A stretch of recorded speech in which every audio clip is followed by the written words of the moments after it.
kövrək qızıyam. Mənim atam bir dənədir, mən atamın tək qızıyam.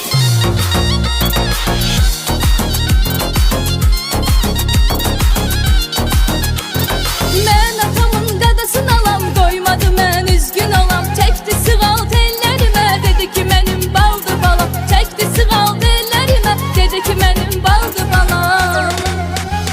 Şirinəm göyçək qızıyam, küsəyəm